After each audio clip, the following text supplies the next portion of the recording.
Hey everyone, welcome back to another exciting video. Today is day 9 of 75 days coding challenge, and in this video we are going to do polyfill of reduce method.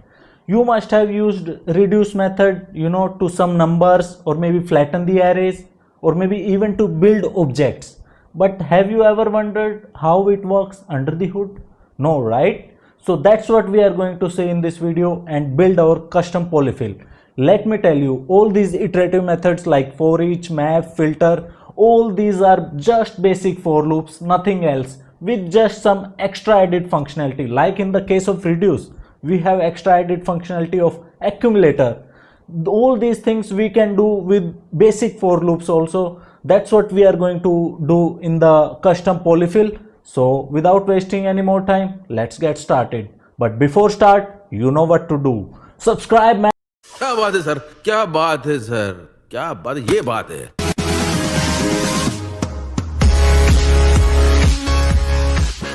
So let's start with the reduce method. So reduce method will take an array and it will reduce it to one value. Multiple values in the array or single value. So it will reduce it to one value, single value. That's why we call it reduce. So let's take the example. So reduce method takes two arguments. First is callback function and second is initial value. Okay, callback function is mandatory and initial value is optional. Okay, so we'll take example. So let's say I have an array with 1 2 3, right? And I call reduce method on it, and inside callback function, okay, I will receive first is my accumulator, second is my current element, and then index, and then my original array, right? All these four values we will receive in the callback function. So based on the let's say first case, we will see we have also provided the initial value as 0, right? In this case, so initial value as 0, so the accumulator becomes 0. Okay, this accumulator, right? And the current value becomes the first element, right? So current element will become my first element. Index is already 0 and array the complete array. Okay, so this is my complete array. So this is my first iteration the callback function will be called for. So यहाँ पर मेरा callback function call हुआ है with all these values, right? Then in next, the whatever the callback function is returning in the first iteration, उसी को हम accumulator में point out कर देंगे, उसी को हम एक्यूमुलेटर मान के नेक्स्ट इटरेशन में चलेंगे, राइट? यहाँ से हमें एक्यूमुलेटर मिला फर्स्ट इटरेशन से, तो द सेकंड इटरेशन में जो एक्यूमुलेटर होगा वो जो फर्स्ट इटरेशन से हमें मिला वो होगा, right? And the current value will be in this case 2 and the index will be 1 and array. In next iteration जो हमें फर्स्ट इटरेशन से एक्यूमुलेटर मिला, जो भी रिटर्न किया फर्स्ट इटरेशन से, जो भी कॉलबैक फंक्शन ने वट एवर इट रिटर्न, वही हम सीधा नेक्स्ट इटरेशन के एक्यूमुलेटर में डाल देंगे, राइट? तो यहाँ पे मेरा एक्यूमुलेटर में ये वाला डल गया. तो current value will be 3, index will be 2, right? Now this is the last iteration. So what ever this will return the callback function, we will return from the reduce method. So reduce method will return the single value instead of an array. Okay, so let me see another case.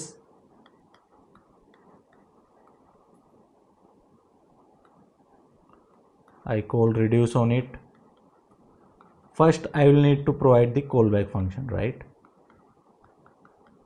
Let's say I don't provide any initial value. Okay, so if I don't provide any initial value, the first element of the array will be taken as my initial value, which will be my pointed to accumulator, right? So accumulator will become 1, right? But if I don't provide any initial value and the first element of the array goes to accumulator, then we won't do the iteration for first element as we have already taken it into the accumulator. So we will start the iteration from the second element, that is the current element will become 2, index will become 1, and this is the last in the callback function. So callback function, the first iteration for callback function will receive all these value, right, in case I don't provide any initial value. And then in next we will receive the value, return value will become my accumulator, the same thing which we discussed earlier, and the current will become 3 and the index will become 2, and this is the array. So if you have noticed, we have one less iteration if we don't provide any initial value, because the first element goes to the initial value taken as the initial value and the accumulator. So we will not have iteration for the first element. So we will have callback function will be called one lesser than the case where we provided the initial value. So let me show it to you.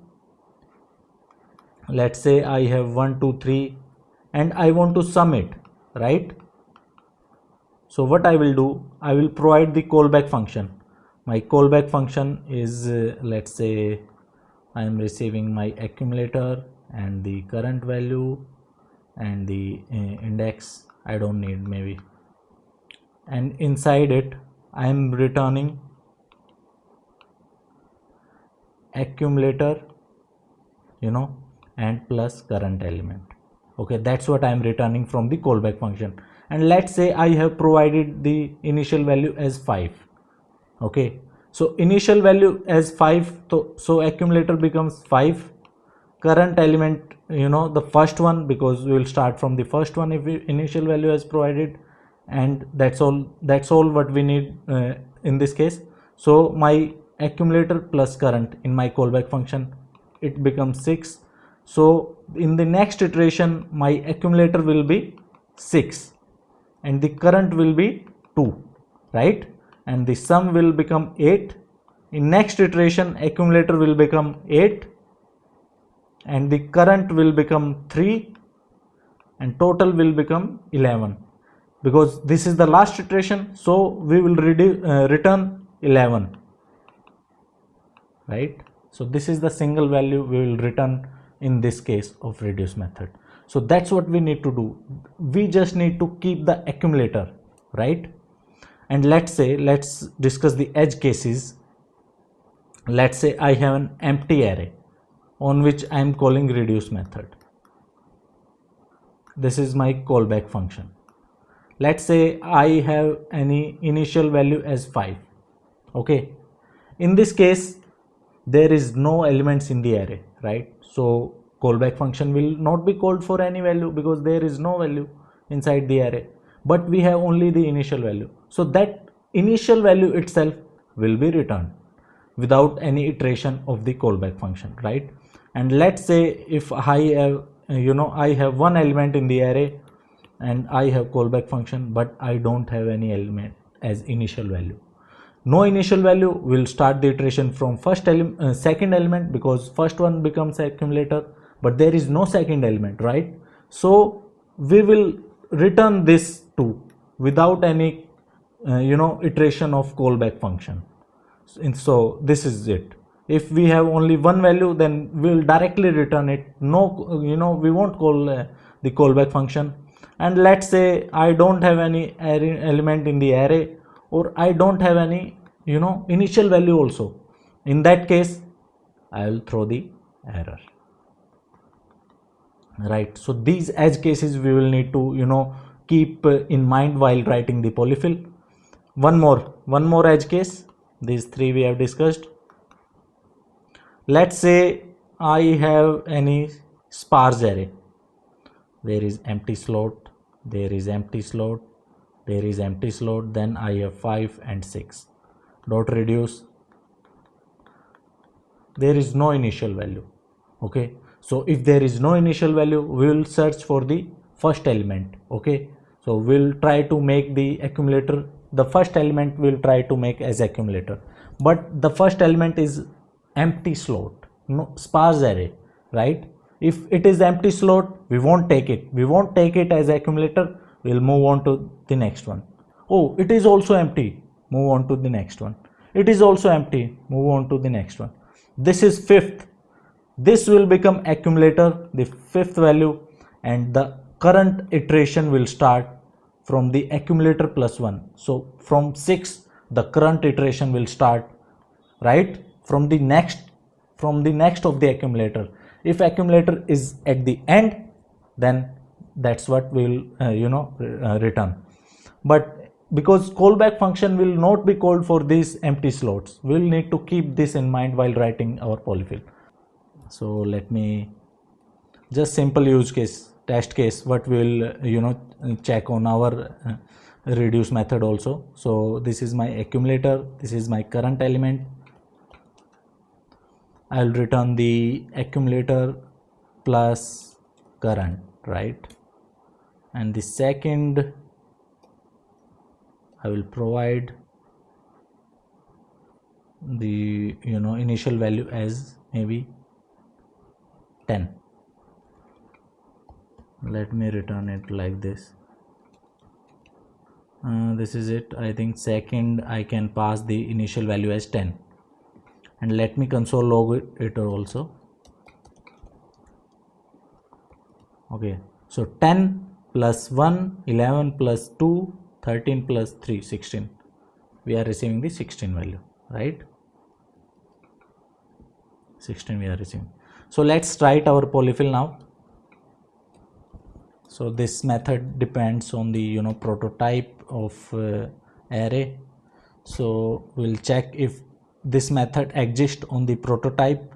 If it does, then we won't create it, otherwise we will create it, right? So this method will receive the callback function, the first value, and the initial value. There is no value of this as there was in last polyfills we discussed for each and map.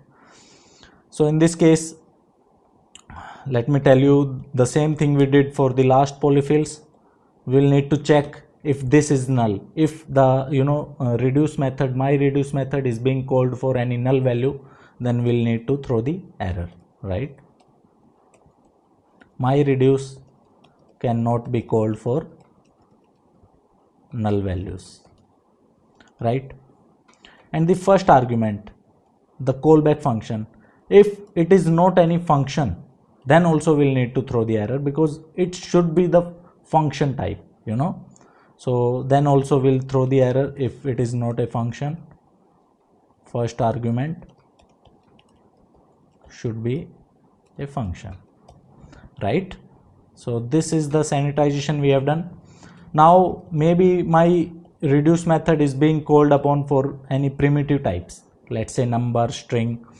For those we'll need to convert them into object, because convert them into their wrapper classes, right? So this is the basic we have already done in the last polyfills. If you haven't watched my previous polyfill, then go and see it, because we have done the same thing in previous polyfills also.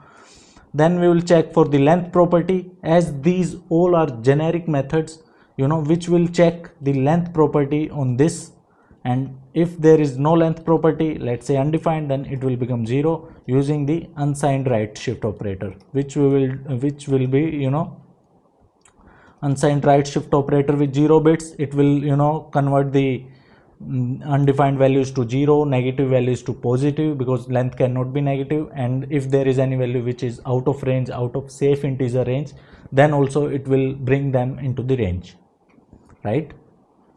Okay, so we have done the check for the length. Okay, now we'll need to check if initial value is provided or not in the reduce method.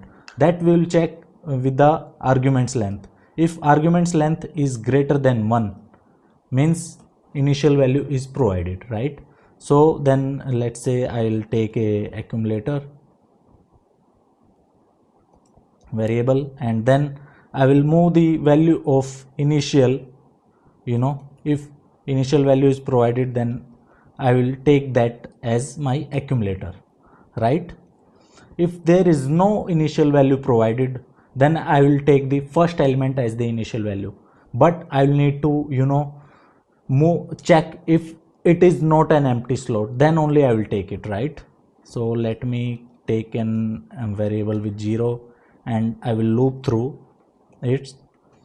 K must be less than length and K in obj. It should be false. K should be in object, then it will be true, and then this statement will be false and loop will be breaking in. Otherwise we will keep increasing the K value. So this will take us to the first value, which is not a empty slot. Okay, and then we'll check if K has become greater than the length. Maybe the array is empty and there is no initial value, then also we'll need to throw the error, right? So less than equal to, because the index. So we'll throw the error in this case also. Empty array and no initial value is not allowed, right? Maybe there are